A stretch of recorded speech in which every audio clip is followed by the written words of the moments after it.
that way people can get some good resources and things they want to look into. But great. So I'm very happy that we could welcome you, Professor Sebastián Moro, to this discussion, and definitely very interested in exploring some of your work on the musical dimensions of the Timaeus, and particularly as as expressed through the the later Neo-Pythagorean tradition, and with attention to the commentary of the extensive commentary of Proclus on the Timaeus. So that's certainly something we're looking forward to. But yeah, thank you very much, Brian. Yes, I'm very happy to be here and share points of view about the Timaeus, which is a fascinating dialogue and one of the more influential in the Platonic tradition and the Christian Platonist tradition. It's also very important for the development of Neoplatonism. Also, the Timaeus is one of the as Proclus or Iamblichus said, that both the Timaeus and the Parmenides were the highest point of the philosophical study of the Neoplatonic school. No, these two were the summary of all the knowledge. The theological knowledge was the Parmenides, and the cosmological was the Timaeus. Certainly, and part of me thinks that, I mean, there's so much to unpack in the Timaeus itself, but the Parmenides might be where we look next. I have a sense that would you say that the Timaeus is a little bit more accessible in that regard, or?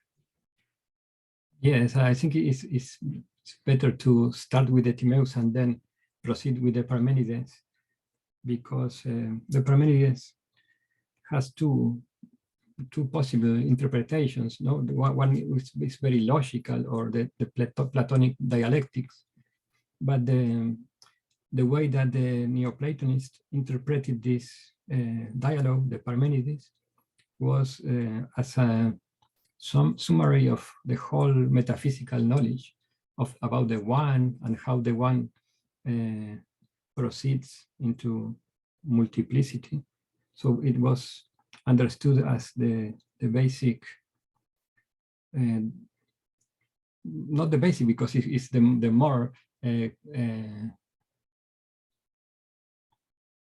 holistic view about the universe and the cosmos is in the Parmenides. So it's basic in another way. No, it's the fundamental knowledge about the principles, the metaphysical principles. So it's better to understand with first the cosmos, which surrounds us, and then start climbing the degrees of being and beyond being, no? Which is what the Parmenides is about. The one as a principle which is beyond being. One can say that the Parmenides is about the henology. I don't know how you pronounce this word in English, but it's the knowledge about the one, henology, or henology, I'm not sure. And the Timaeus is more about being, how it's a manifestation of the one, and cosmological being in particular.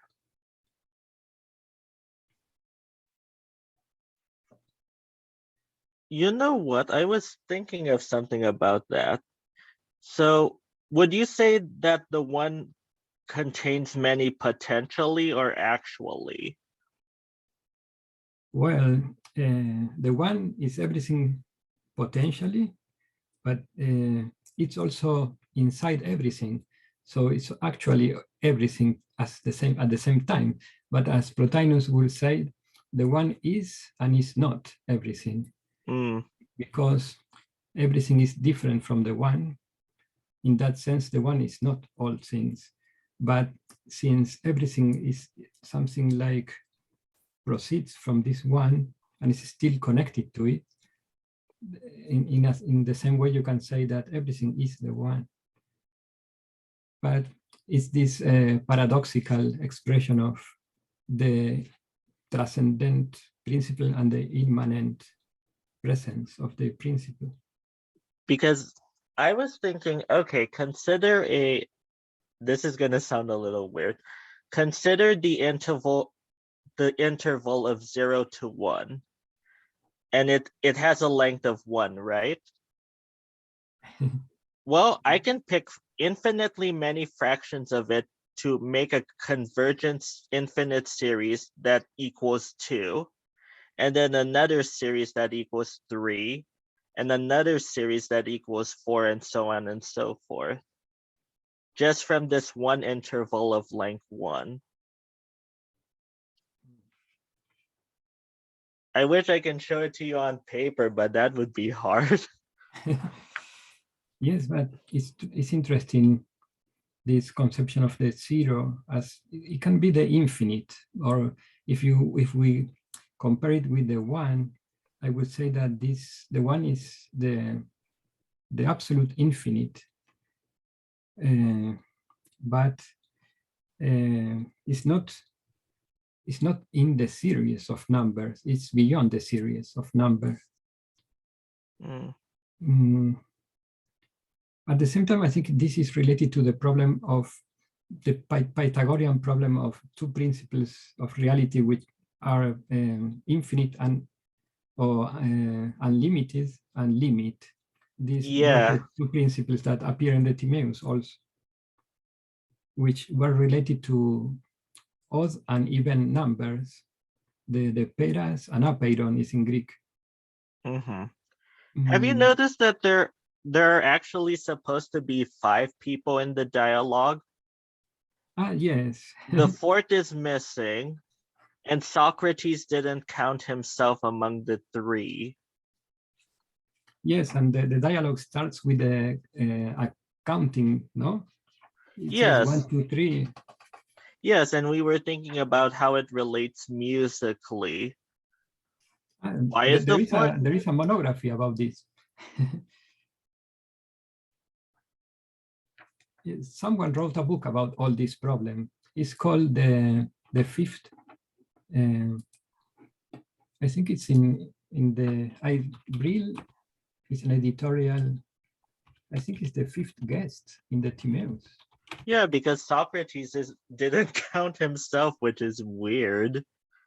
Yes, the missing 4th guest is called the book.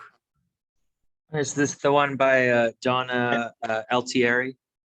See, Donna Altieri Adler. Sorry, Adler, yeah. It's called Plato Timaeus and the missing 4th guest. But it's not 5th, it's 4th. Well, it's 5th if you count Socrates. Yes. I think it's Hermocrates, the one that is missing. No, I think he's there. And actually, Proclus has a really weird commentary as to why Socrates didn't count himself among the 3. Like, basically, Socrates was like the father of the words or something. I think he's sort of like the one in a sense, while the triad of people who are to entertain him are basically the ones doing all the work. Yeah, I'm not sure because it says 1, 2, 3, but where is the 4th? No. Yes. It's because this is supposed to be a continuation of the Republic. Also. But besides that, the numbers 1, 2, 3, they're factors of 6, aren't they? Yes.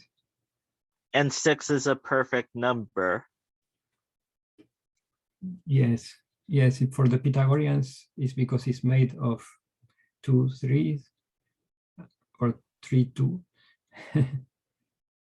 So it's interesting. I wonder how people from the biblical side would look at it. Yes, many scholars tend to interpret this reference to the 3 first numbers or the three principles as a reference to Pythagorean arithmetics, because the whole dialogue is a, as Proclus says, a Pythagorean dialogue. Yes.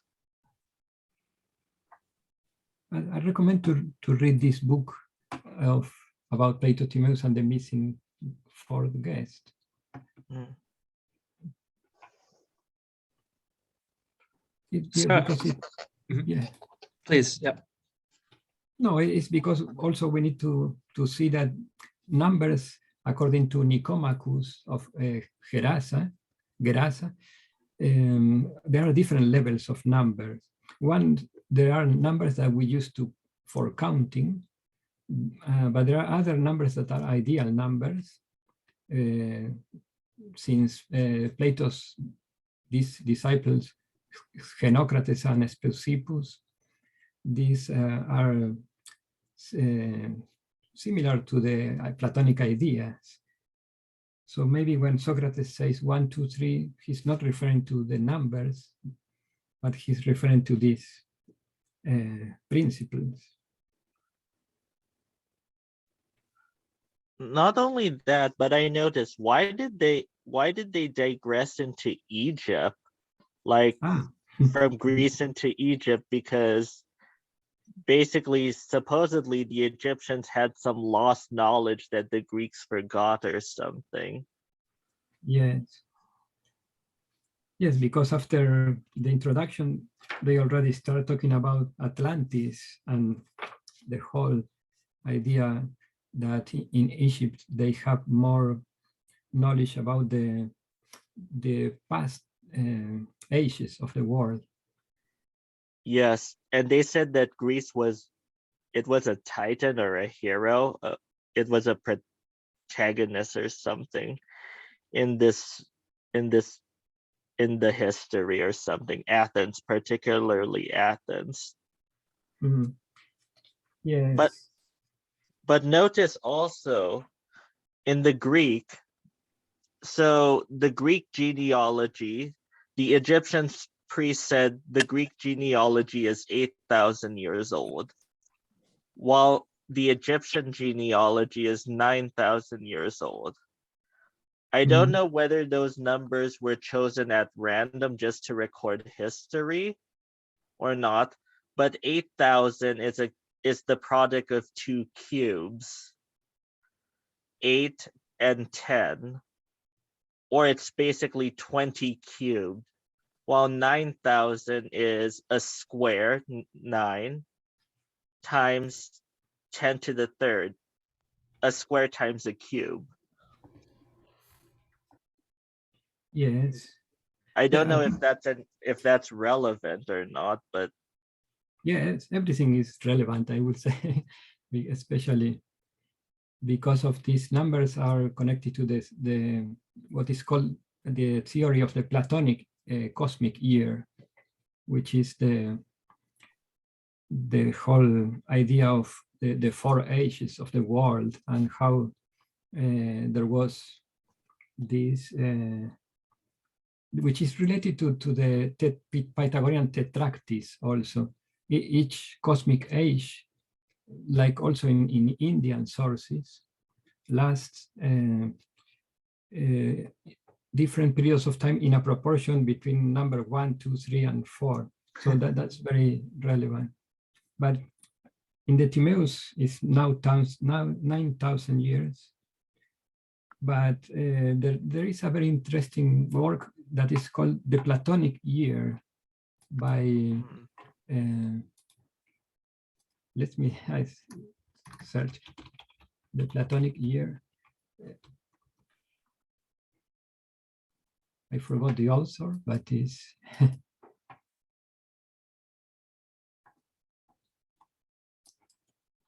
it's an interesting book also about this theory of the cycle of the cosmic year.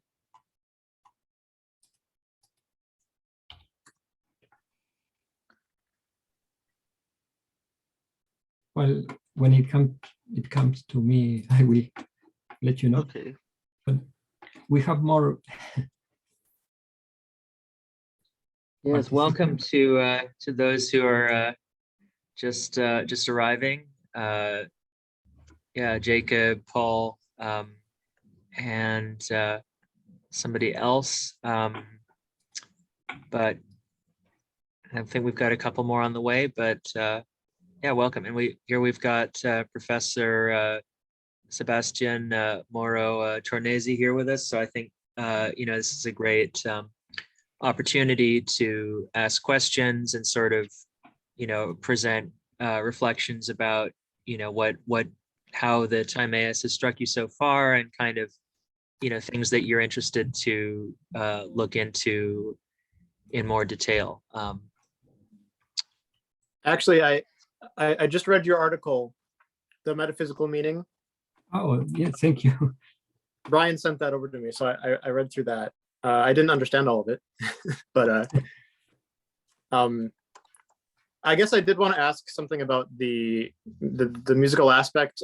Me and Jacob and I are both musicians, and in reading through this, I was kind of grasping the use of proportions, the 1 to 2, the 2 to 3, and so on. But I was a little confused as to how 27 is represented in the scale.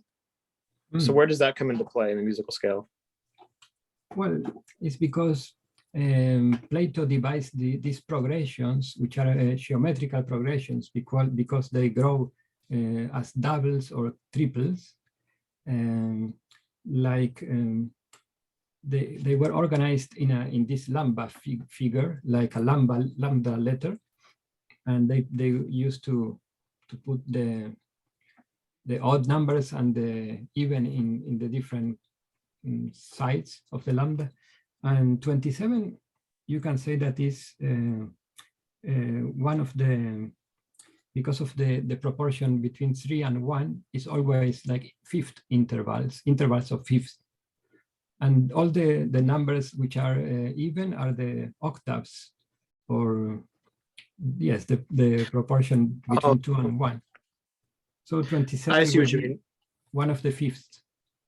So it ends up being like a stack of octave and a fifth, that over and over again, correct? Yes. And it's also because I see the keyboard. Yes, right. You can see the whole range or expanse of the scale from 1 to 27. And it's like you're saying that if you stack thirds, right, you'll end up with fifths because the interval between a fifth is composite of 2/3, correct? No, not thirds. It's like in numbers. The proportion between 3 and 1 gives you 1 octave and 1/5. This is number 3 in relation to a whole string, for example. How does that work out in mathematics? Play a C and the G that's an octave higher than the G above that C. Yeah, that would be 1 octave plus a fifth. Right, and then do that again above G, so it'll be D plus an octave. Right. Yes, because Proclus says that the whole scale of the Timaeus is 4 octaves plus a fifth and plus a tone. 4 octaves plus a fifth. Yes, but it's a descending. That one, something that is very important for the musical interpretation is that if you compare this with metaphysical principles, the Greeks tend to connect the high pitch with the element of ether that is very fast. So it's more that it's better to connect the number 1 with the highest pitch, because it's like a descending scale. So descend in the scale. Yeah, descending in the scale. So if we wanted to go, so we go from C to G to D to, yeah, so it would be more like this. Yeah, that's a better way. But better start with a E sound. The E? Yeah, because it's Dorian mode. Is better to connect it with the A octave, and also with the E in the middle. It's more important that scale, because for the Greeks, I don't know if you have books like this. And welcome to those who are just arriving, Michael and Victor, and Dr. It's a Moro very is good book, but it's about other cultures also. Alain Danielou, Music and the Power of Sound. But because we tend to associate the major and minor scales as the only ones, but for the Greeks, this starting with the Dorian mode was the mode that represented the order of the cosmos. And I actually want to ask. Dorian, sorry, you first. Well, I think we might end up asking the same question. Their Dorian is our Phrygian. Is that correct? Same question, yeah. Yeah. Yes, because there is this different nomenclature or naming of the modes. Yes. So that's going to be the Dorian is on from E to E. Yes. Yeah. Yeah. That's because that's the center of the musical space in the Greek scale. That's awesome. That's so much more robust than the current Western harmony of like majors happy and minors sad, but their default was this ambiguous, robust, Phrygian mode. That's so cool. That's so cool. It's because also the idea that is related to the Apollonian idea that Apollo is the sun, and the sun is the middle of the creation for this view of the world, no? So when you see in this scale of the harmony of the spheres, the Dorian mode is like in the middle of everything, and it's the golden mean of also of Aristotle, no? It's that idea that gold and the sun and the Dorian modes is connected to something more like the metaphysical center of reality. You mind if I ask another question about the scale, or are we too much in music land here? Okay, I'll ask. I think it's great. I think we can stay in music land for a little while. I think that's okay. perfectly welcome. Okay. We'll be going back in a week, so I hope you better get used to it. But yeah. So in your article, you talk about how all of these numbers 1, 2, 3, 4, 8, 9, and 27, the cubes and the multiplicants of 3 and 2, how you can kind of derive the scale from these numbers. And and I just want to make sure I understand it right, if that's okay. So 1 is just the I guess it's the E at the top, right? Then that's it, and that's the monad, correct? Yeah. And then the dyad gives you all of the octaves of E, or is it just one extra octave? Because you're talking about the double octave as well, so I wasn't sure if you treat every octave as different, because double octave comes in, I think, at 4, right? Yes. So does dyad give us all of the E's? Are all of the E's representative of a dyad, or are some of them of a tetrad? Am I making sense? Yes. No, I think it makes sense. And it's a good question. But okay. We can also understand that because it's a double progression, the character of this duality, or multiplying by 2, means for Iamblichus especially, that's another Neoplatonist, it represents this idea of multiplication, or what the Neoplatonists call the procession of reality, the way out from the one. So what the function of the 2 is opening this process of creation. It's like the one sees itself in a mirror, and it becomes 2.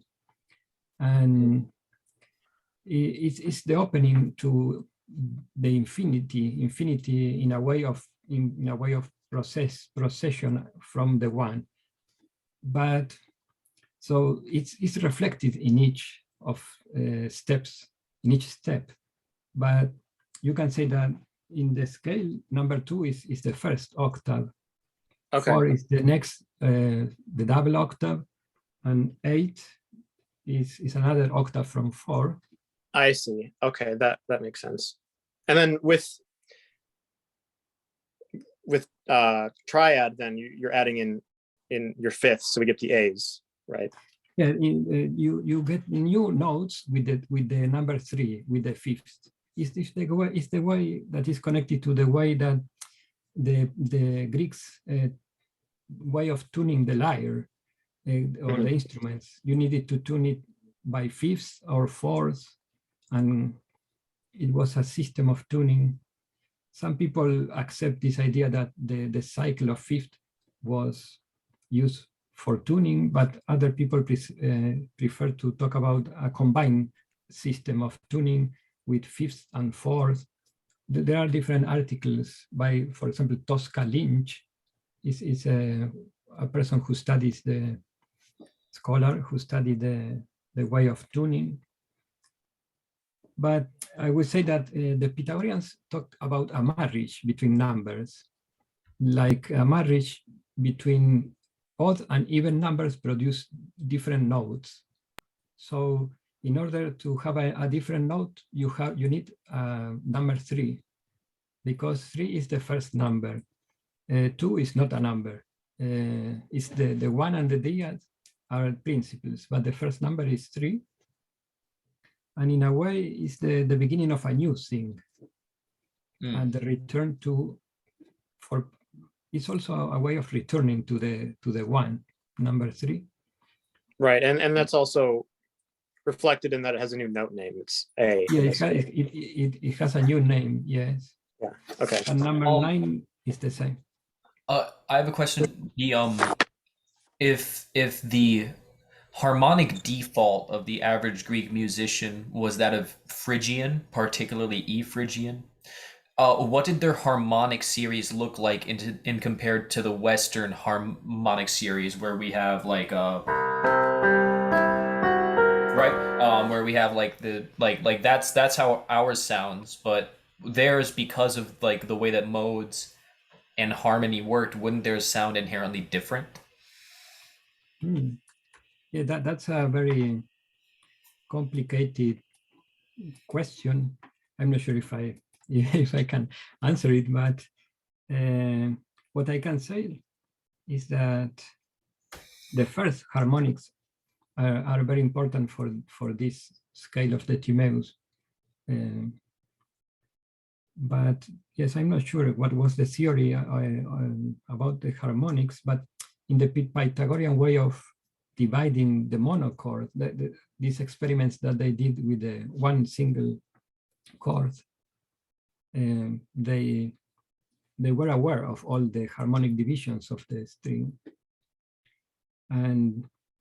But the problem here in the Timaeus, it's mostly in diatonic way, because they are not, for Proclus or the other interpreters of the Timaeus, this scale is the divisions of the tetrachord, because the tetrachords are four strings or 4 notes, and the divisions are always the same, like 2 tones and 1 semitone that is always similar. Is 256 to 243 proportion. It's different from other divisions of the tone that you will find in different scales. So I'm not sure if I need to, maybe when I can do another more organized presentation, I can show diagrams, but just to summarize, I will say that for the problem in the Timaeus is how to fill these double and triple proportions or progressions with tones and semitones, but that they are always the same. It's called a diatonic scale because it's a genre, not scale. Because we have three, we have the harmonic or the diatonic. I forgot the other one because it's a little late. But Proclus and Porphyry will emphasize that this scale is the diatonic scale, and all the tones are the same. Yeah, like in the piano, but not the same because it's not temperated like. Right. Like well, my piano is very out of tune and it's electric. So, but yeah. but Yes. I think back then they would have used just temperament. Is that correct? Yeah. All right. Cool. Well, I was meaning because maybe if I can, we will see later that the tone is in the ratio of 9 to 8. But there were other measurements of the tone, like a greater tone in the Aristoxenos theory. But Plato considers that the tones are all the same, in the same relation. So that's the difference between Plato and another, Plato and the Pythagoreans and the other school of considering the intervals, like the Aristoxenean theory. Yeah, but I think if I show maybe a diagram, it will be clear.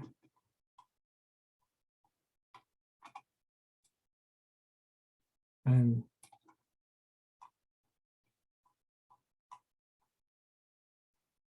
well, I can share maybe this diagram, but maybe if you prefer to talk about other topic, or I can do a fast show. I mean, Yeah. the diagram, but I cannot share the screen. Oh, yeah, let me just enable screen sharing for you. This, I should be able to just change a setting and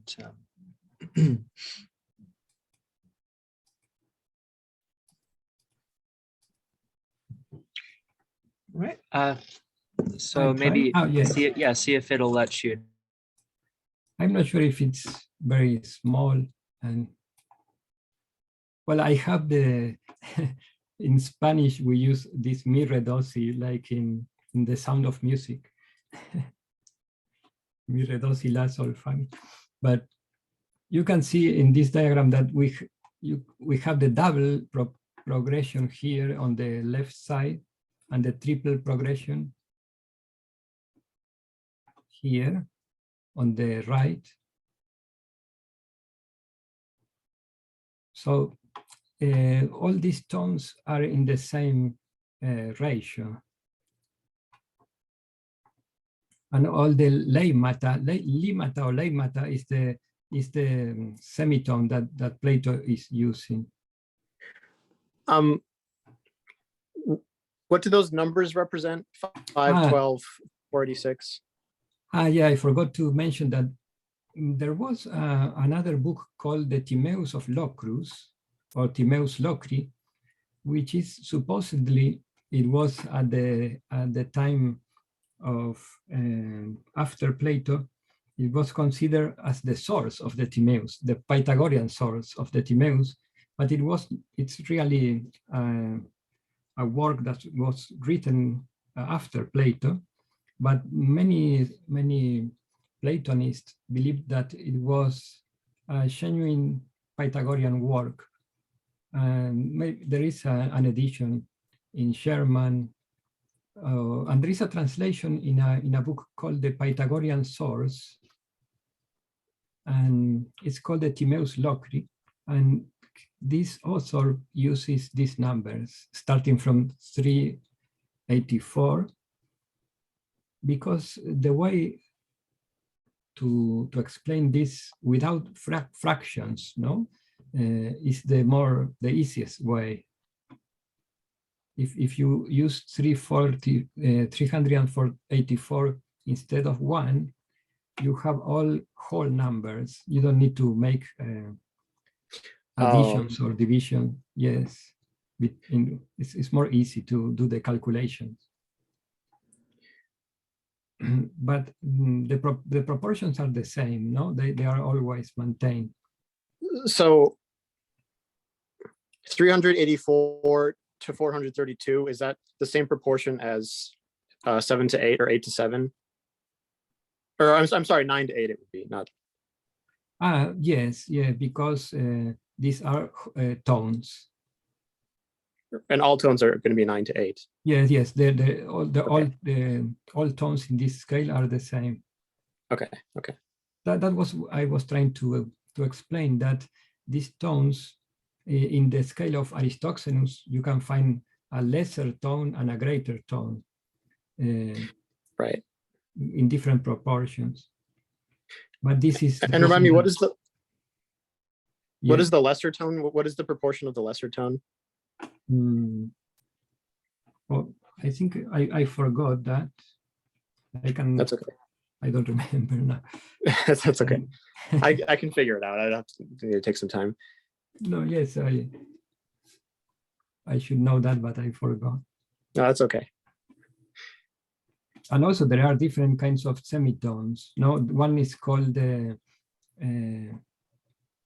lema or lima, that is the rest that you have when you are considering a fourth, an interval of fourth, or a tetrachord. So you have two tones and one rest. Because these are all these are group of 4 notes. These are the tetrachords. Right. But if you add one tone, it's a fifth. Right. Yeah. I wanted to ask, you have B and B flat. You have the two classifications of B. Yes. Well, that's the problem of the other semitone, which was called the apotome. Apotome, is the other kind of semitone. Okay. But yes, I think I better explain that because we have this. For example, this is the text of my dissertation, my thesis, and well, the 256 to 243 is the lema, no, lima, which is the diatonic semitone used here. But if we use the apotome,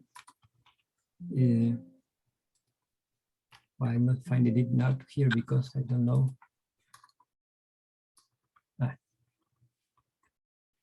It's the greater semitone is this proportion, 2187 to 2048. And wait, is that equal to 256 over 243? This is the lima or lema. Okay. Depends how you pronounce the ancient Greek. And the greater semitone is the apotome. Okay. So that's the reason there is a difference between the B flat and the B sharp, the B. Okay.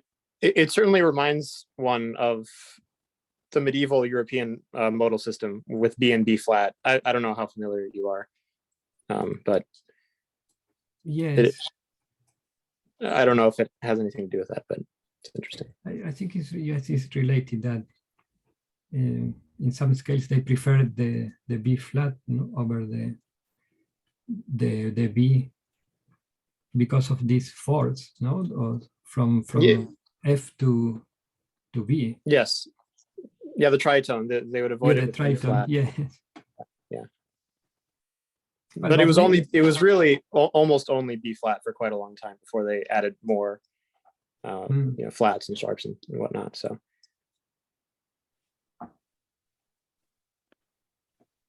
Is that Yeah, why if B other flat has peop- a certain position amongst certain musical scales? I mean something like in Polish, the lettering for the chords, for example, they go A, B, C, D, E, F, G, and then you have H, which is B flat. Is Yeah. that related to that? So H is it refers to hard B, which is B natural. B is rounded, so it's a soft B, and the soft B is the lower B. Oh, yes, yeah. you're right. Sorry, I got those wrong around. Yeah. So H is actually B natural, and B is R B flat. Hmm. You're Mikhail, are you referring to British notation? Is this like British notation? Is what you said? In German, No, it's I've also seen it only in Polish. Oh, Polish. chord, right? That's Yeah. bizarre. It's Wow. that way in Germany too. I'll have to read some Polish charts. Sorry, Dr. Moro, did you cite Iamblichus earlier? yes. I was wondering about it because I only know about him from, I believe he introduced the Hermetic text to.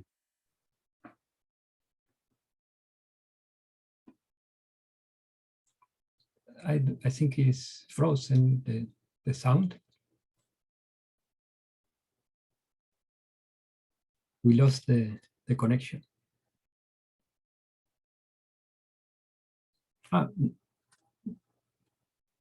Now we can hear, but I think we lost part of your. Okay, sorry, I said, so I only know Iamblichus from his introduction of Hermetic texts to Europe. Which texts are you citing about musical theory? I don't know about this. I was wondering what they are. Well, I was mentioning the sections of his commentary on the Timaeus, which are only preserved in Proclus, because Proclus, in his commentary, starts quoting the version of Iamblichus and Porphyry about the scale, so it's more preserved from Proclus. But there is an edition of Iamblichus by Professor John Dillon, who edited. Yes, I was quoting from Proclus. But there are other mentions of music in Iamblichus mysteries, on the mysteries. Okay, thank you very much. Oh, you're welcome. What do you know about the actual musical tastes and styles of the time that you're studying? I'm trying to write a Platonic dialogue about music, and I was wondering what type of music would Socrates have liked? Yeah, that's interesting. Well, there are many views on music in Plato's Republic and Aristotle's Politics.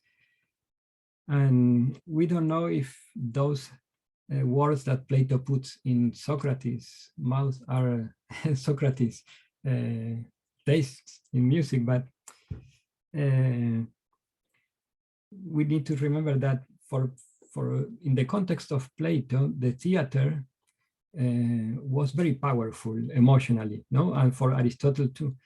So when we talk about music, there were these different musical expressions in the theater or in the context of the Apollonian ceremonies, or how do you say, the context in about the Pythian nomos.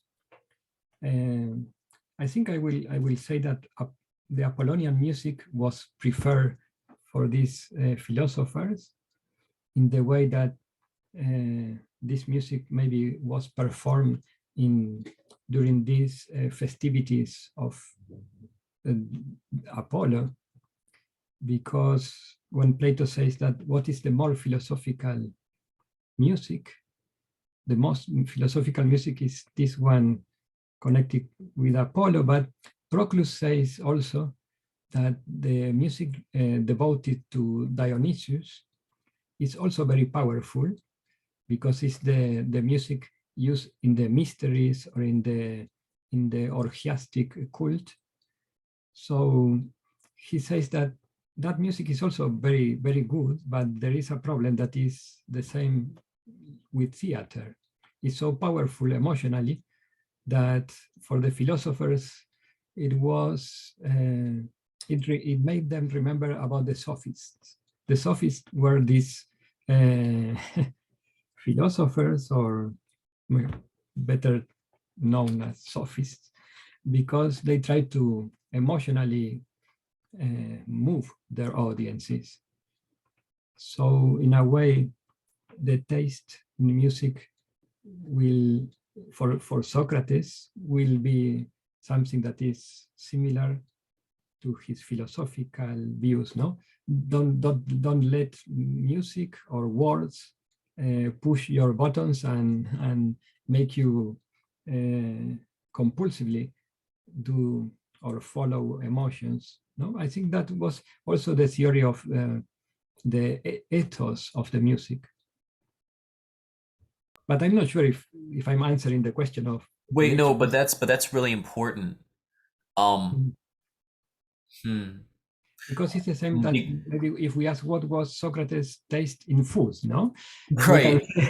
We can say, no, it's not very similar, but it's in a way when Socrates talks about food in the Gorgias, he says there are two kinds of food. One that is nourishing food, and the other food that is mostly sophistic food, that it attracts you, but it's not very nourishing. So okay. So with regard to nourishing music, yes. So I listen to very beautiful classical music and jazz music that's a little bit more robust and complex, mostly because of my upbringing in the conservatory and all that. Yeah. It's not as common a taste as, for example, top 20 pop music.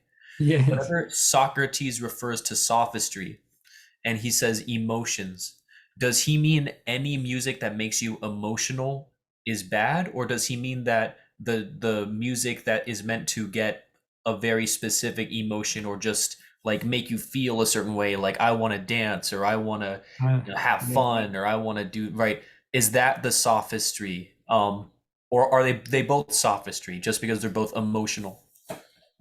No, I wouldn't say that they are all sophistry or both. I would say that something that very intelligently Proclus mentions, there are different kinds of music and different functions of music. So in a way, there is one music that is educational. In that part of music, which is the education of the youth or the children, that's the part that Socrates is saying that is you need to be careful about the emotions when you are raising children. But then he says there are other kinds of music. One that is inspired music, that's very emotional music, but it's not bad for Socrates because it has another function. And there is also music that is scientific. There are different kinds, no? Yeah, I was worried for a second because I get very emotional whenever I play. So I was worried that I was a sophist, but I'm glad. Yeah, I'm glad that you addressed that. Good. And also we need to be careful also that in Plato, there are many things that after especially Aristotle, that they are rationalistic and they put too much emphasis in the head. So as some scholars mention, or Nietzsche also, for example, the romantic version of Plato is more emotional than the rationalistic version of Plato that you can find in positivistic approaches of Plato. No? So one needs to be careful about what is affectivity or emotion in a very good, powerful way, and also other kinds of abuses of making the use of emotions to manipulate people. No, that's the thing that Socrates was aware, I think. But you can know that Thomas Merton, for example, was someone who listened a lot of jazz music, and Thomas Merton was a very spiritual person, no? And you can say that it's very emotional music too. Yeah, thanks for joining us, Victor. Hope you can come back again in the future. So I have a question that with regard to music. I mean, because I recall another article that you wrote, Professor, was on sort of the medical applications, and I mean, I know it is related to, some of our viewers might have encountered sort of Ficino's use of, the Orphic hymns or other things in a therapeutic way. But I wonder, maybe there's some also broader context that you would want to point to in terms of kind of the that side of it. Yeah, well, I think that we can connect that with the Timaeus too, because in the Timaeus there is a mention of the therapy of the soul, because in the part of when we reach the 90 in the Timaeus, it's almost at the end, where Plato says that we are like a tree with the roots in the heavens. Well, there is a section where he talks about the value of music and the value of astronomy. So the broader context of this therapy of music is that it's like it has an effective way of connecting us in a contemplative way with these emotions, because when the soul enters into the body for Plato, all these circles in the soul, we can call them movements or emotions, they are some kind of distorted. So the therapy for that, says Plato, is music, for recovering the harmonic circles of the soul. So it's more like a therapy of the soul, because this musical scale that I was referring to in the world soul needs to be mirrored in the human soul in a way, so that the therapy in the Timaeus is to recreate that scale inside the soul, because as the demiurge in this work creates the human souls from the same bowl that he created the world soul, with the same proportions. But there is this problem that health and order in the soul is when the soul enters into the spatio-temporal world, it gets influenced by this world. So all these circles are like not in balance anymore. I think, yes, it's maybe 90, well, I'm not sure, but the word is therapia, or therapy in Greek.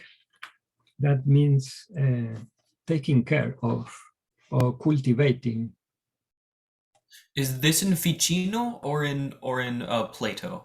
No, this is Plato. Okay. Everything is Plato, but this is at the end of the dialogue. Let me check the number. Because have you read the part that the demiurge creates the individual souls? He puts them in stars, and that's connected with this harmony of the spheres notion, that each soul is connected to a star, but then it goes into the world, into the physical world. And then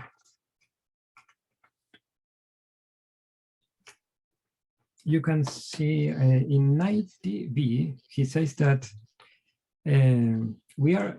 Plato says that we are a tree, which is a heavenly tree, not earthly. And from there, the soul was first born. And he says that the position of the human being as a vertical position, walking in a vertical position, is due to this tension with the heavens. And I think we can connect this with the vertical musical scale, that is also a vertical dimension. Also in the musical instruments, no? Well, the piano is horizontal, but the harps or the lyres. It's so funny that you bring that up, though. One of my professors was having an anecdote where they talked about how they were having a difficult time teaching someone to read music on the piano because they couldn't see how you could have a treble and a bass clef, but then the piano was left to right Yes. range-wise, but the treble and bass clef was top to bottom range-wise. So what he did was he flipped he flipped the manuscript to make it the same with the piano, and then they would look at the piano vertically as well, Yes. so that they could understand. And after doing that, they understood like top to bottom, right? So I think that I think there's a part of that that's even still stays consistent. You know? Yeah, that's very interesting. Also because when we think about this up and down or high and low, everything starts in this Platonic culture, because the Greeks, they didn't have this idea at first. Because the lyre, you put it like this, no, or a harp. So the highest note is in your heart in a way, and you go out to the lowest string in the harp. So it's going to out and going back to inside. So it's connected also with that, no? But at the same time, when you connect vibrations, they think that the heart is more connected with the highest than the other note, no? But the harp is very important as a musical symbol, because you can find it in many cultures that the harp is the connection between the levels of the universe.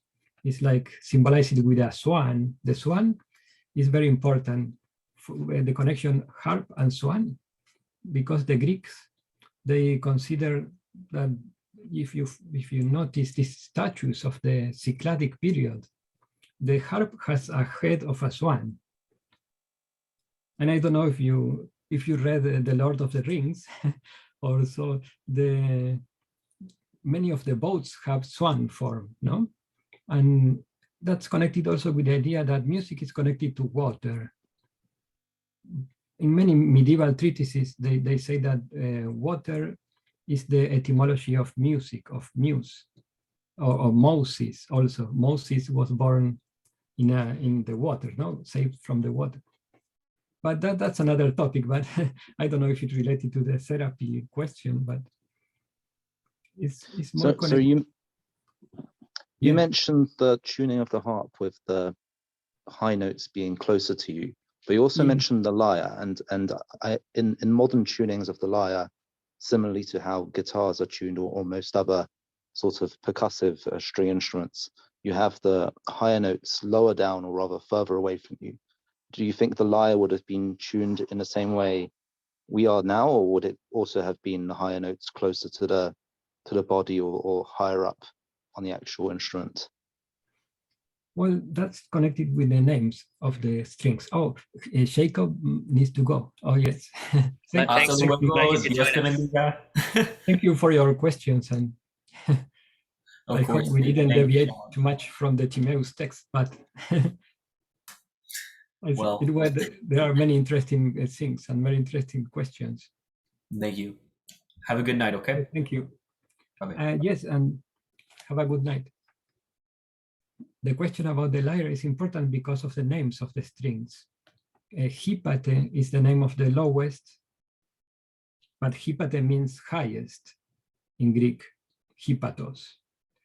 And nete is the name of the highest, but nete, I forgot the name of nete, the etymology, but I I need to prepare this as a because now I'm forgetting things because it's 1 o'clock in the night. But the net is I think is the highest. No, it's the lowest.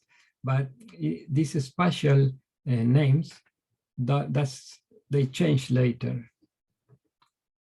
Hypatos means highest, but then it meant the lowest sound because of the spatial location of the string. So in the lyre is the same also, like in the harp, I think.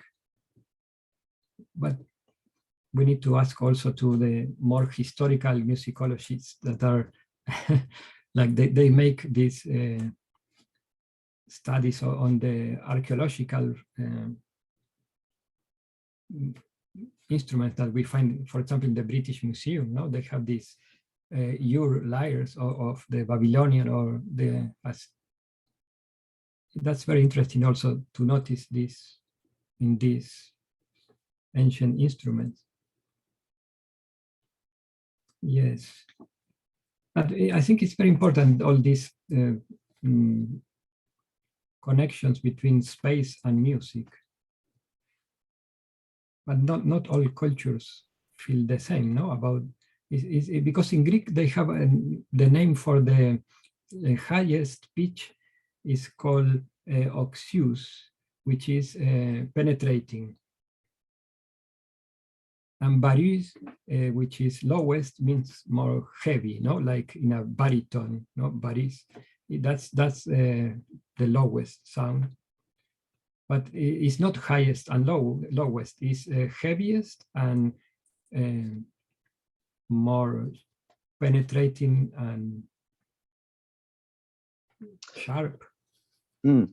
I've noticed there's similar themes in modern sound engineering.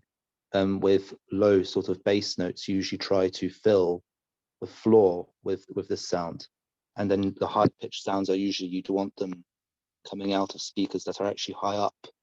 Yes. So there's certain. I don't know if that's actually there's some science behind that now, or whether it's just I guess a sort of tradition that they follow. Yes, the way that the speakers are built. Yes, I haven't thought about that. That the woofer or yes, subwoofer also goes down, and the highest pitch from above. Yeah, because in Western culture, if at the end with this spatial representation, they continue to use this that the highest spheres in the world were connected to the highest pitch. But that also depends on the interpretation of the Christian modes and the Ambrose of Milan and the Gregorian chant, no? I think it's connected to that. And also what is important in Greek music is the middle note. The middle note is very important because it represents this stability, or like for us is the tonic. In music is well in tonal music you come back to the tonic, but in modal music it's very important the middle string. So it's kind of an issue of range then, correct? It's how you construct notes around your fundamental root note. Yes, and the lyre was tuned starting from the center, from the middle one. Okay. Yeah, but for the Timaeus, this is important because the world soul is represented in the middle note. The soul is always connected to this idea of the center. And Plato mentions in the Timaeus that when the demiurge finished making the world soul, he bent it and make an X form in the center, no? So, and he uses the technical name for the middle string he mentions this word that is called messe. Messe, I can write it in the chat. No? Messe is the name of the middle string. And Plato says that the demiurge bends the world soul messe with messe, or the middle with the middle, and creates this X. Do you think they would resolve to the middle, or would they do drones around the middle note, or is it just a structure? I think it's the modal structure of the space, of the musical space, is always connected to this middle string. But I think there were two ways of making a melody. One with the gravitational center in the messe, and others with the gravitational, with the first note, or the lowest, or the highest. No, it's where the melody ends. But there are these fragments of music, like the hymn to Apollo and the other melodies. Now I'm forgetting the name. My memory at this time of the is not very good, but if you can study these melodies from the past, and you can see that the messe is important. And also Aristotle mentions this, that the messe was the note that appears more in a melody, that is always sounding. This is a text called the Problemata, or the Musical Problems, by Aristotle. So the importance of this messe note is that represents the gravitational center, no, of reality, and also in the Timaeus vision of the world is the soul is in the center. This actually touches on something I wanted to ask about, in that, you know, we're talking about music a lot here, but we're talking about music in theory, right? So I'm wondering if you have any sense of, and obviously our resources are so limited, but if you have any sense of how practical music making would be different from all of this, you know, theoretical stuff. I think the tuning, I imagine, would be based on these proportions, but beyond that, I just don't know. Yes, there are these books by Andrew Barker, no, are the best about musical practice, and Andrew Barker's disciples too, who studied this aspect of musical practice. And there is also the Pythagorean systematic or systematization of the musical proportions, and the actual scales that they were using, that you can find between of the holes in the aulos, because when you find archaeological remnants of this music, you can measure the holes, no, in the and also you can measure the strings. But you cannot know the tension of the strings, no, but only because you can study the text that mention the different ways of measuring the tone and the semitone. So many scholars think that Aristoxenos is more useful as a source for understanding practical music, I think. Aristoxenos of Tarentus, no? I can write it. You know Aristoxenos, it's a Pythagorean disciple of Aristotle, but it's not Pythagorean in reality. I think it's more Aristotelian, no? So as an Aristotelian, he is more connected to the real world in a way. The practice of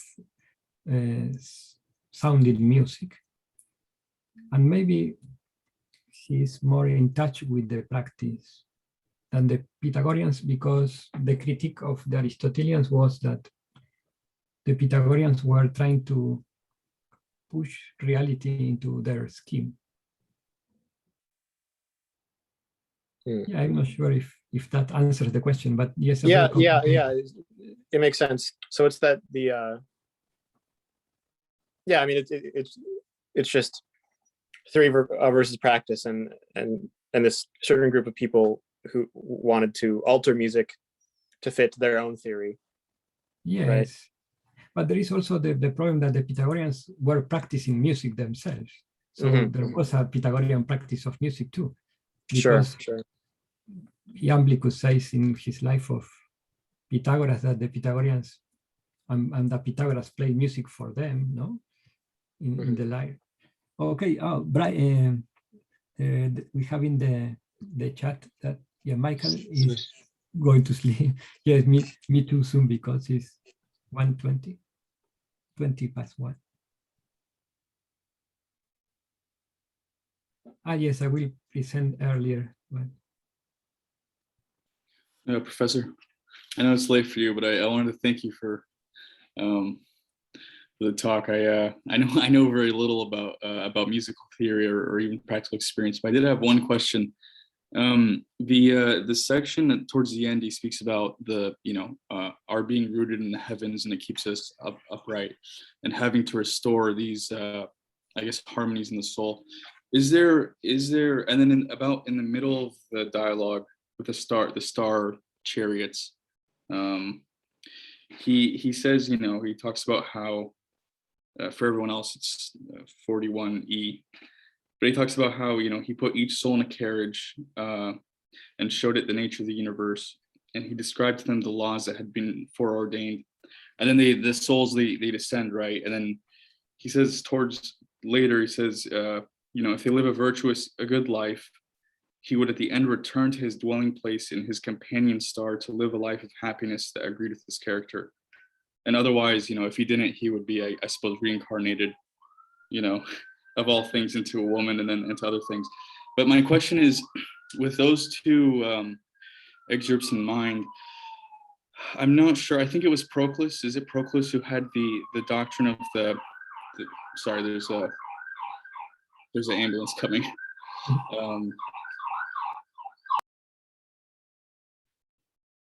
Yeah.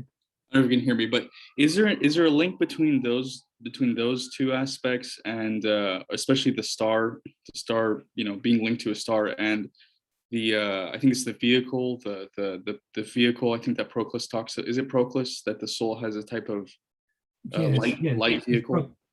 Proclus, among others. Proclus called it's the light, luminous body or vehicle, subtle body or vehicle of light or ether. I think this is connected to this, and also with music, because music is a way of making stronger the vehicle. I cannot pronounce now. The vehicle. Oh, the vehicle, yeah. Vehicle, yes. It's called ochema in Greek. Ochema. Yeah. Okay. It's the doctrine or theory of ochema. And it's connected with this idea that music helps people to return to the place of origin of the soul. Because you find it also in Cicero, other writers. And you were asking if it's connected with this doctrine of the ochema of the soul.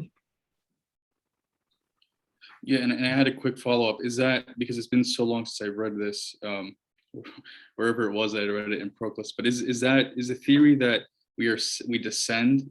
Does a soul completely, in this, at least on this reading, are there different interpretations of the soul completely? Is it departing and going from the ochema to the body and then it can return, or is it sort of like Plotinus? There's ambiguity of maybe it, the rational aspect descends, and then, but with intuitive vision, we can we're still connected. I don't know if that wasn't really a question, but that's a very interesting topic and development of this section of the text. That yes, as you mentioned, the demiurge puts the soul originally in this star and makes the soul contemplate like in the Phaedrus, outside the world, the intelligible world. And for Plotinus, the soul has some aspect or part that is there always. It doesn't descend. That's the theory of the undescended soul, no, in Plotinus. Yeah. And Proclus and Iamblichus, they believe that the soul descends completely into time, into the realm of time. Mm-hmm. So this is connected to time and movement. And that's the reason that for Proclus, time is very important for the reconnection with that place of origin. I think that it makes sense when we see that these Platonists, they have a positive concept of the world. It's not like the Gnostics. So and Plotinus is always maybe doubting between this, if it's the world is material and is good or not. I think it's connected with that idea that for Proclus and Iamblichus, the world is a place for learning.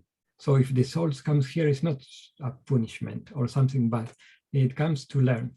So in this way, we can understand that the vehicle is this opportunity for learning. Is the mind too. No, the mind is the place where we have the opportunity to learn and to escape the cycle of transmigration. Because the one thing that is interesting is that human soul is the door to escaping the cycle, and that's a reason for thinking that Proclus and Iamblichus believe that when the soul comes to a human birth, it's a good opportunity. It's not something, it's not just a fall, no? It's something else, maybe. I don't, maybe that is a very interesting topic, but. It is fascinating. I do have, I'm kind of curious because I've seen it framed in different ways, right? Like obviously, a lot of people today are very interested in, sort of the approach taken by Iamblichus and subsequent Platonists, because they see it as more positive with regard to embodiment, and a lot of contemporary spirituality and theology is all stressing embodiment. So in a sense, it seems more optimistic from that standpoint. But on the other hand, Plotinus is more optimistic, is he not, about our capacity to contemplate in a more direct manner and attain henosis, right? Yeah. And so I've often tried to parcel out the implications of that. But I'm curious whether you have any reflections that occur to you at the moment. It's a very interesting comment because, as you say, Plotinus has more optimistic view of the human intellect also, no, and the philosophical way. While Proclus and Iamblichus consider that we need theurgy for reconnecting with that, coming back to the place of origin. And I think one way of another, that maybe there are different ways of understanding the same problem, no, of reconnecting. But it's a very interesting problem. It's true that Proclus and Iamblichus are closer to this version of Platonism that is more has a more positive view of the world, no? Like in the Timaeus, here is more positive than the Phaedo or other dialogues of Plato, where he says that the sensible world and is separated too much. The separation, like Aristotle criticized it in Platonism, but here is more Pythagorean because everything is connected. Yes, it seems like there are those two different right? Because if we say that the sensible world is in some way a shadow or of the intelligible world, but there are two ways to, you can hear how you could say that in two very different tones of voice. You could say it's just a shadow. Or you could say it's a shadow of the that world. Yes, it's true. Because one version is less real, no? It's like a illusion or shadow in a way, like it's not real, like in the Republic, in the line, or it's just a reflection of other world, but it's like a image in a mirror, no? Because in the Timaeus is important also the section about the mirror, like matter is like a mirror. But for other Platonists, like also Ficino, the mirror is very important because images are connected to the paradigms. So images in a way are also an opportunity to connect with the original. That's the main specialist in this problem is Gregory Shaw, in his book, The Theurgy and the Soul. I think he's the guy to consult in this problem, because I don't know if you read his books. Gregory Shaw is very good about theurgy in Iamblichus. But I think he would answer in a better way, no, this problem.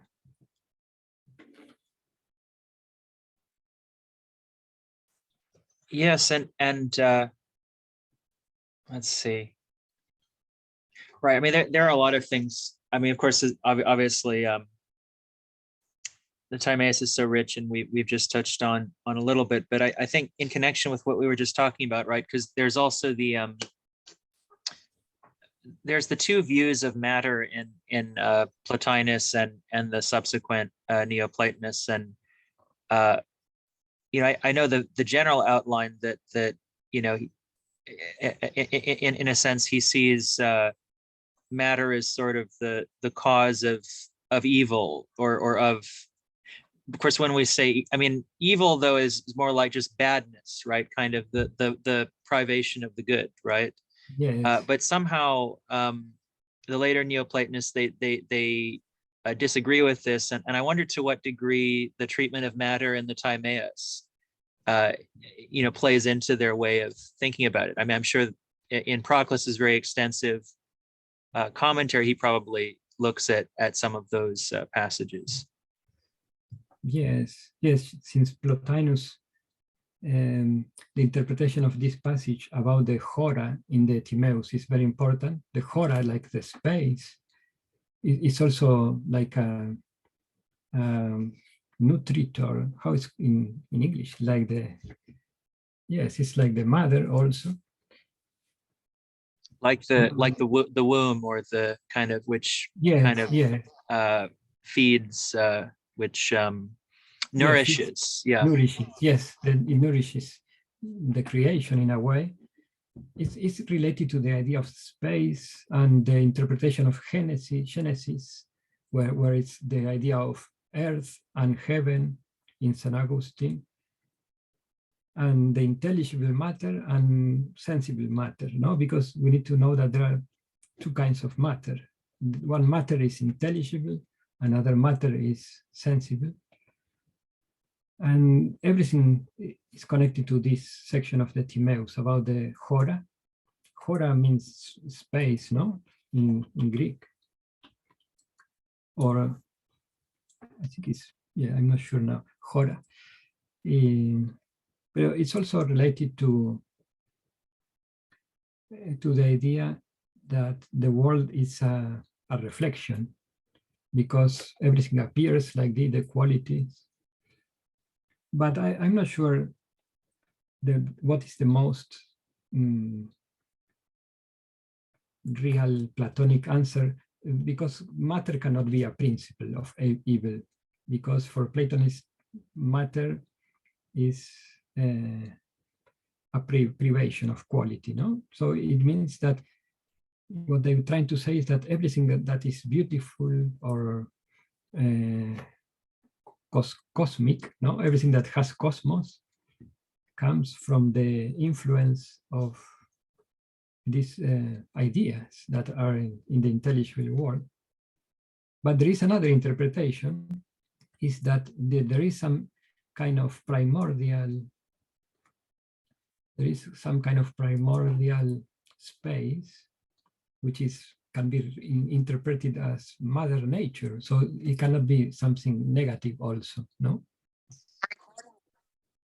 It's called like the womb of God, no? In Scotto Seriushena and other interpreters. It's the Sophia, the wisdom of God is also this matter.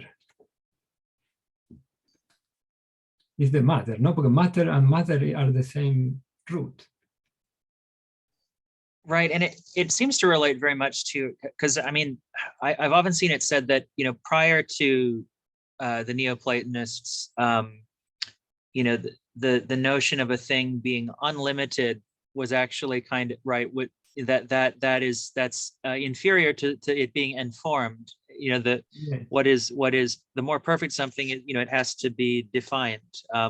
But then there's this shift, and of course, I mean, matter is sort of right. Defined. I don't know if there are any other components to it other than it's really kind of indefinite and sort of has no form in itself, but then can be that pure capacity to receive forms. Yes.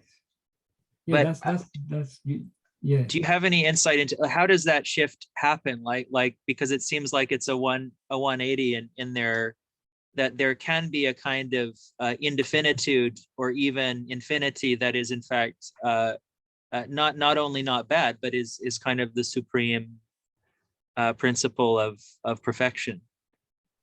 Yes, I was reading an article that talks about this moment where this shift comes, and it is about the topic about the self-generating God, and how God can generate himself or herself, because he's also feminine in a way, because he can generate himself from his womb. A woman in womb is also similar, and there is this idea that it's in Pythagorean, it's a Pythagorean notion about the monad and the dyad, and it's connected to the idea that the monad is auto-generated or self-generated, and the dyad is something like the energy of this monad, the creative energy. And you can connect it with the idea of apeiron that you were mentioning, this infinite or unlimited. There is one negative version of the unlimited, which is lacking form, but there is another positive version of the unlimited, which is the source of everything, the infinite as the absolute. So like it's like the feminine aspect of the divinity. It will be something like apeirodynamism is called by Syrianus, the teacher of Proclus. Apeiro, in his commentary to Aristotle Metaphysics, apeirodynamism. No, it's the potency, infinite potency or power of the principle of the one. No, the one has apeirodynamism. And this is connected to the idea that the Pythagoreans believe that the one is both male and female at the same time. It's not just, the one is not male, is female at the same. That's the possible, that makes possible that the one auto-generates himself, or an image of himself, which is wisdom. But maybe I'm mixing Christian and Platonic sources, but it's really connected if you look at it from the Pythagorean way. I think the first person who talked about this was Moderatus of Cadiz, here in Spain, Moderatus, the Pythagorean. Gades, I think it's called in ancient time, because he was talking about the monad beyond the monads, or the one beyond the pair of principles. For the Pythagoreans, there are two versions of Pythagoreanism. One that is dualistic, that mentions two principles, peras and apeiron, and the other version who mentions the one beyond the pair of principles, which is both at the same time. But this is connected to the Timaeus because it's the double progression in the lambda figure at the top. The one is the origin of both the double and the triple. The double is the feminine and the triple is the masculine. And music is the harmony of these two, because, and that's connected with the interval of fifth, because fifth is the number, 5 is the number of marriage.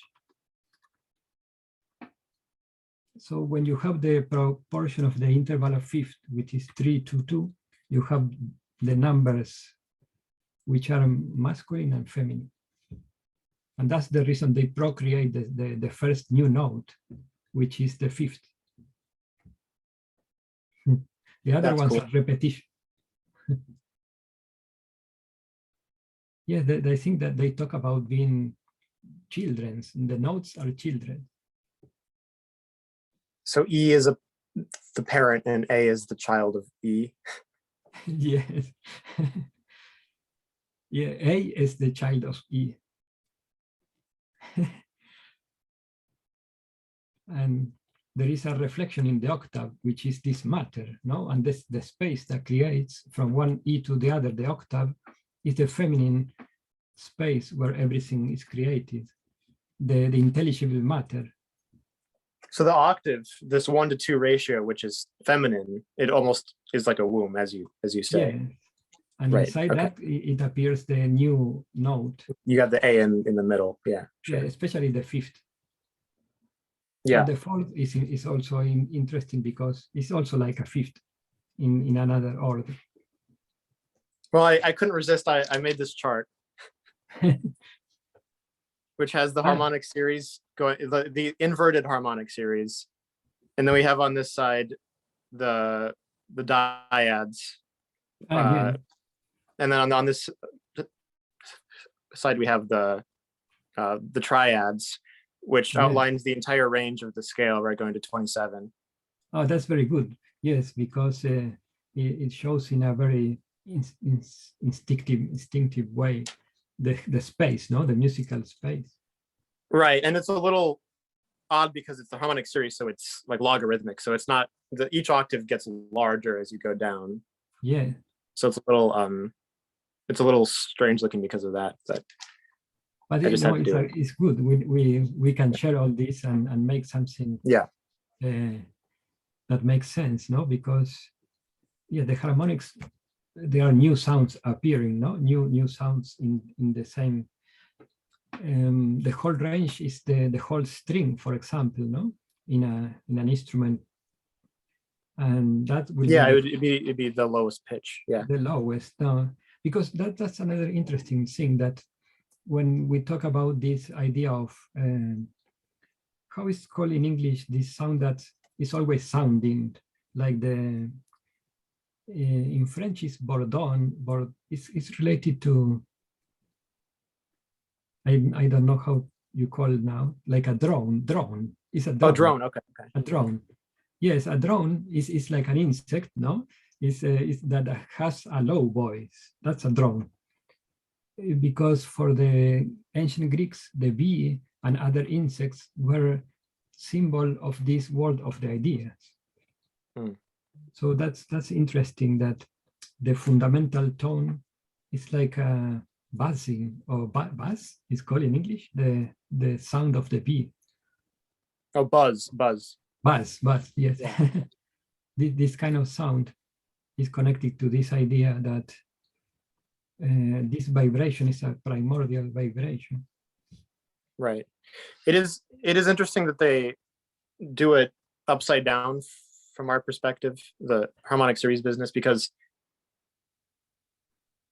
I had to make an inverted harmonic series in order to capture the fifth in between E and A, even though E is the central note. So it is actually the same proportions, but not what necessarily occurs in nature. Yes, because because that's the problem with the inverted proportions between the frequency and the length of the sounding body, no? Like if you have a string in the cello, you have it and it's higher, no? Right. From the You're right. It's higher, not lower. Exactly. Yeah, it's higher. The harmonics are higher. Yeah. Although you can start small and just add segments, you know. Yeah, that will be. That might be the way to think about it. Yeah, if you think in a harp, you start with a small string and double it and have longer strings. Right. Yeah. Maybe they are thinking in harps.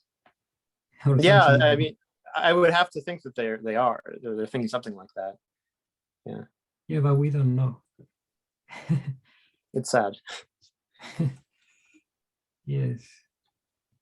Because there are a couple of things that come to me here.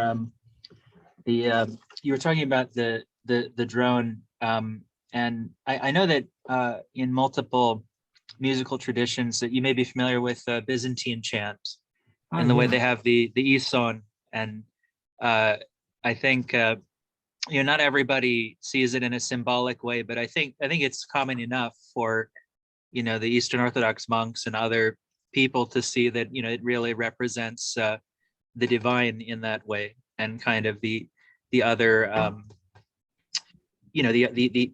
the other notes sort of proceed and revert upon it and remain in it, and it's beautiful, I think. And yes. The other thing that occurs to me, I do a genre of singing called the sacred harp singing, and of course I'm sort of interested in there. The harp is sort of a represents the human voice, and so I wonder, how would we translate some of these insights, right, from external instruments that we manipulate with our hands to kind of this intrinsic instrument that we always carry with us? Yeah, that's a very good question. I think it's related with the classification of music of Boëtius, who said that you have musica mundana, humana, and instrumentalis, the three levels of music, no? In the whole medieval classification that starts with Boëtius in his book on music, no? The musica. And musica humana is what you are talking about, is the singing. The instruments is more external, no? It's musica instrumentalis. And musica humana is closer to the musica mundana, no? To the universal music, in a way, because it's more interior also. That's the paradoxical representation, no?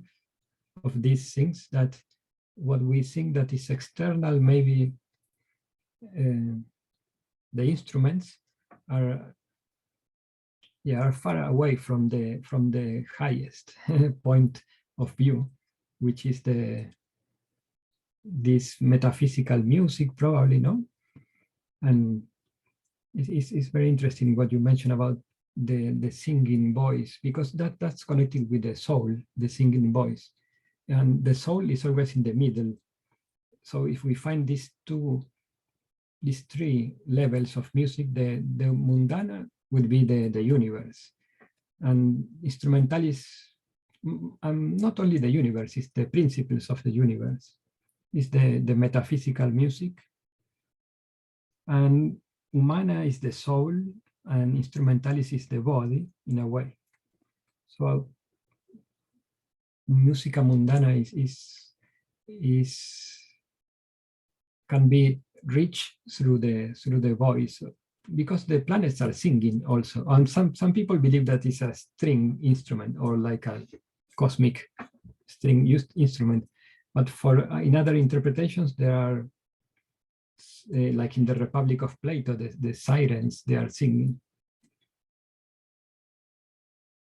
or the muses.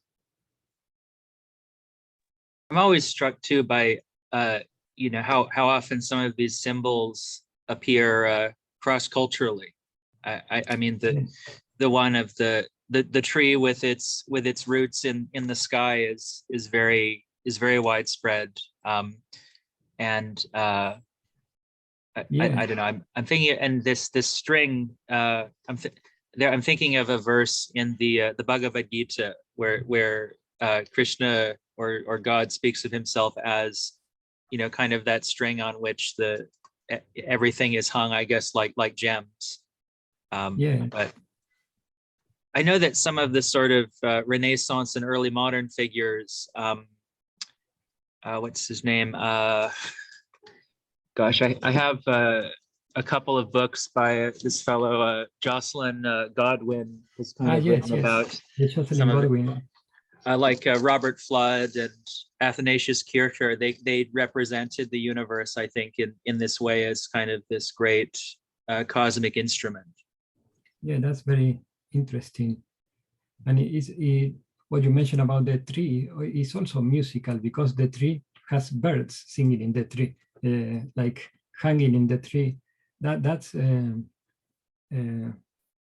interesting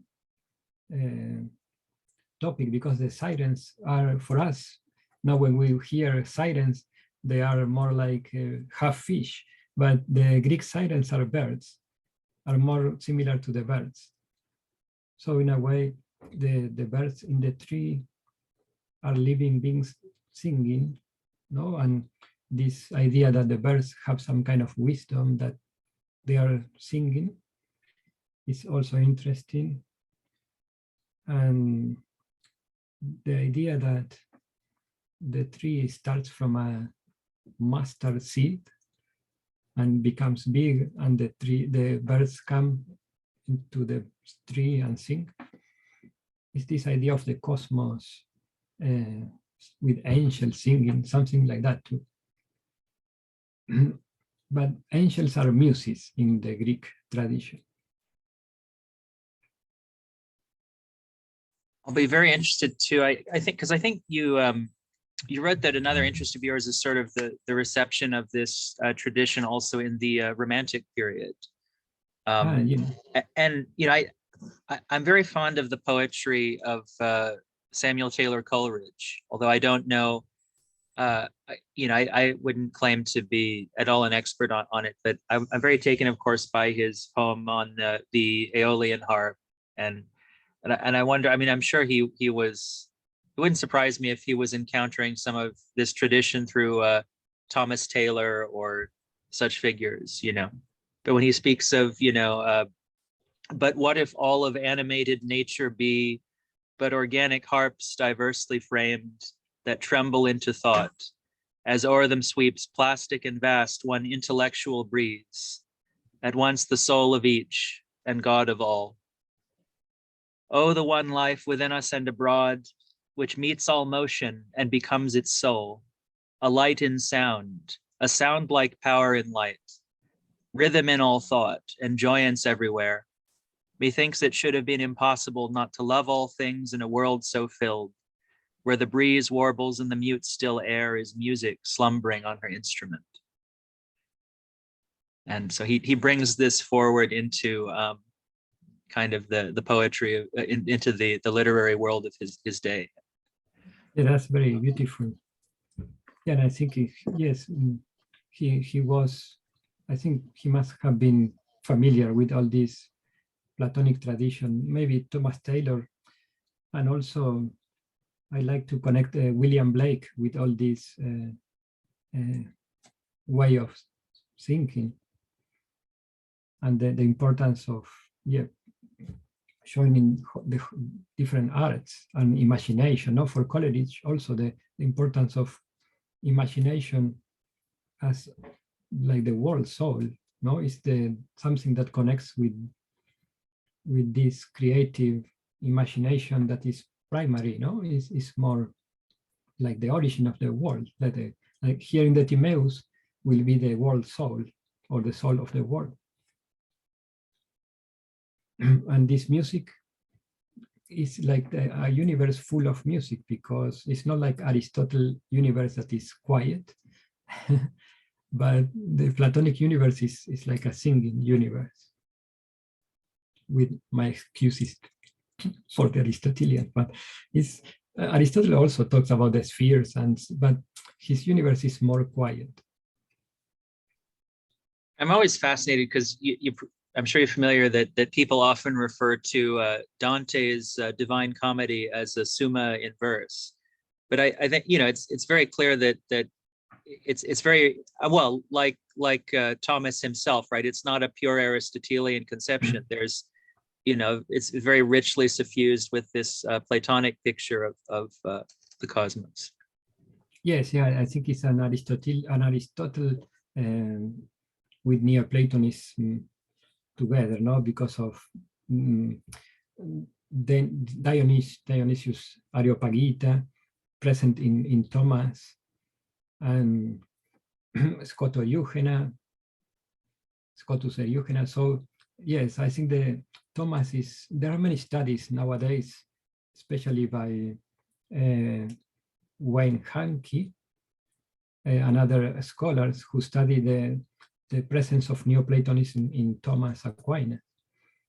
So and also Pythagoreanism are different ideas that makes possible this presence of Platonism through the Liber de Causis, the Book of Causis, which is, and the Theology of Aristotle, were two texts that Thomas knew that were Plotinus and Proclus condensed.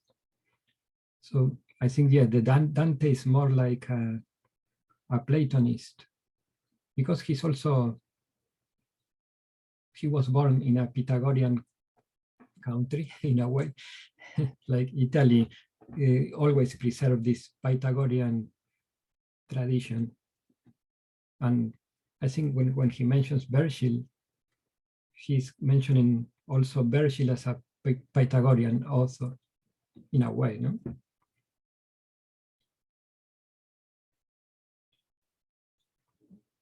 Yeah, and the importance of poetry is connected with this idea of seeing the world as a musical world.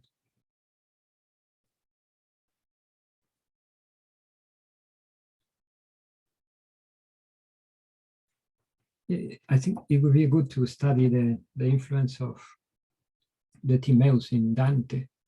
I don't think I'm not sure if we can know that he read it, but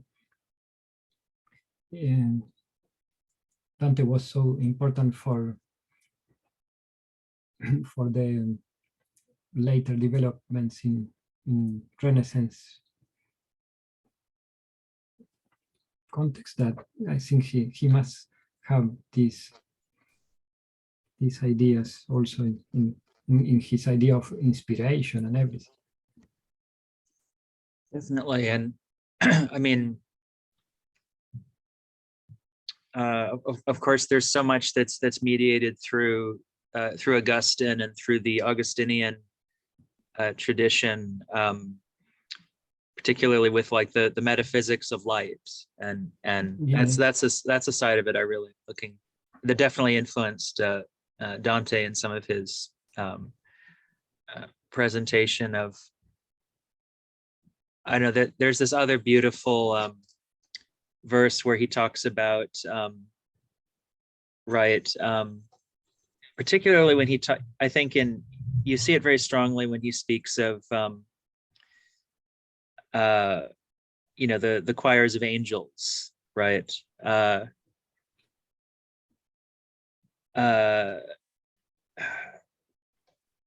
There's one where he talks about a point that radiates light, and he describes each of the circles and the way that the circle nearest point, it loves fire, burns it into motion. And so there again, I mean, probably, we'd have to sort of think about the different channels through which this conception reached him, but certainly, the idea of, let's see, that there's sort of, because there's circular motion, and I think that's meant to be the perfect kind of motion of that, and then there's linear motion, and I think, well, and so a lot of this can be through Dionysius, right, and kind of the spiral motion. He has those different. Yes, in the divine names, I think he mentions about the motions. Yes, I think, yeah. And from what I understand, of course, I mean, Aquinas, a lot of it comes through in Aquinas, but his mentor, Albert the Great, right, I mean, was very profoundly Dionysian. And also, I was just reading that the influence of the Liber de Causis is like totally pervasive in like almost his whole written corpus, which is fascinating. And it's why he has this kind of metaphysics of, I think that, which later is used by people like Meister Eckhart and the German Dominicans, of sort of like the ebullicio, the kind of the boiling, as kind of, and that sort of this metaphysics of flow, of flux. It's very where flow, right? Because of course, as right, light is thought of as flowing in that kind of liquid way, in their way of seeing. Yes.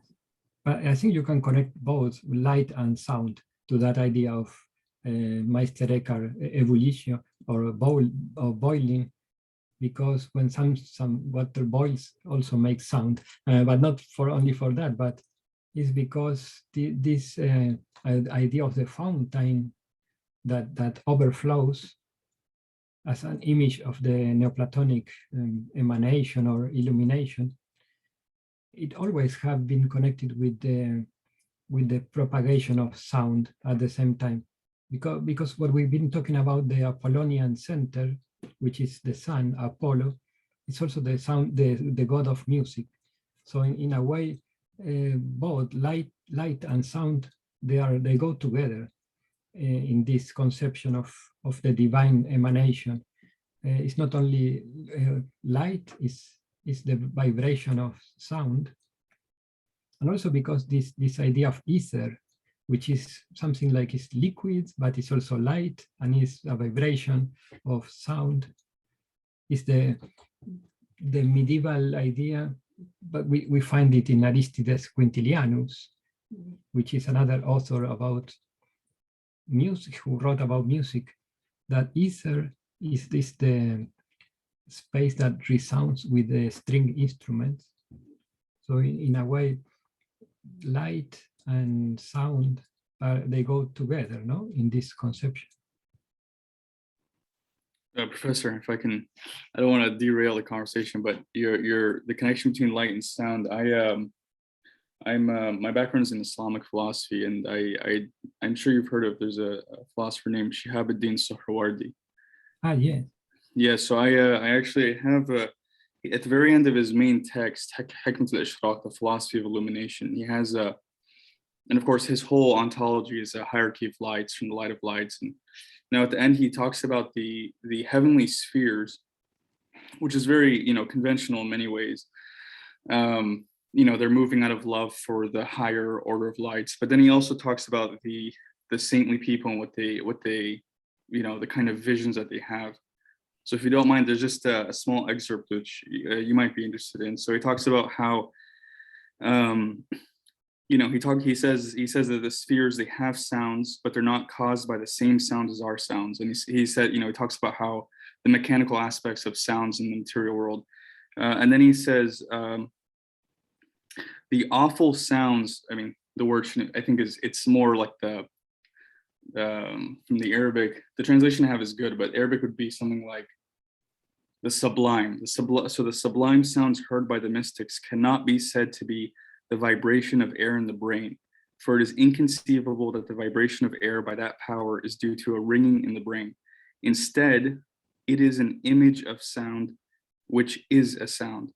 Thus, there may be sounds and music in the spheres not conditioned on air or ringing.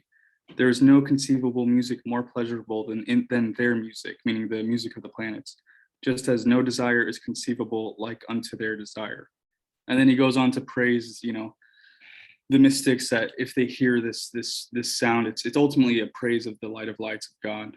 But it's interesting that because his whole psychology is, I'm not an expert in it, but a lot of it is a type of presence and image and light. And so it's interesting that in Christianity, there's a concept, is there not, of the sanctified senses, right? Or the senses that are somehow perfected. So I don't think this is exactly that, but it's just interesting that he takes all the senses and he speaks about them through the primary sort of psychological mode of vision, even these harmonies. Yeah, that everything that you are saying is very connected to Proclus and the Neoplatonic idea that the senses come, the exterior come from inner senses, and the imagination also, and the soul, and that we have an inner hearing. So what you were saying, that about the harmony of the spheres is not moving the air, it reaches us from inner senses or inner audition. It's something that you find in Proclus' commentary on the Republic of Plato, because he says, in the Republic, Plato says that the souls are talking to each other in the midst of air at the end of the Republic. And Proclus asks the question, how this soul can speak to each other, how they can hear themselves talking. And he says they are not talking or hearing with the senses. They are hearing with the soul, with the vehicle of the soul that we've been talking before, no? About this ochema. Yeah, and yes, it's connected with this luminous body or the inner senses. They can be called transcendental senses, yes. It's very interesting, that text that you mentioned. It's the same idea that the cosmos is not sounding in air, but is sounding in another divine space, no? That contains the universe. It's something that you can find also in C.S. Lewis novels about traveling in space. I don't know if you read this, Beyond Out of the Silent Planet. It's a novel by C.S. Lewis. He talks about this idea that the space is full of light and sound. Okay. Yes, I think I will need to go too, because it's 2:00, but here in Spain. But it's very, very interesting and philosophically nourishing also. No? I congratulate you because of this initiative of discussing these topics. It's something that I wanted to do also in Spanish context, but also in English is very important for everyone that is interested in this tradition and philosophy. The other day we can talk about the romantic or more classical music reception of these ideas, no? Because in Romanticism also there is the expression of music and the space in many composers. Also the Ninth of Beethoven is a very interesting example of this music of the cosmos. But yeah, we can talk other day about this. Yeah, thank you so much for joining us, Professor. And but you can call me Sebastián better. Okay, so thank you for joining us, Sebastián, and really looking Yeah. forward to chatting more with you. And when we'll try to we can even adjust the time to be a little earlier, so it's easier. I'll just kind of make sure that people can come, and we'll do that so that then when you present, will be nice and fresh, and we'll be able to have a great session. Yes. Oh, yeah, great. Thank you very much. And I enjoyed very much this session too. Yeah, and we keep participating in these meetings, and I'm very glad that you invited me and everything.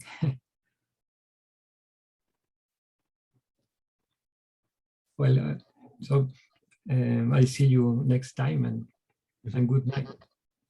Great. Thank you very much all for the questions and for the comments. And Of course. I Thank think you very we much. Thank you. Thank you. Bye. Take care.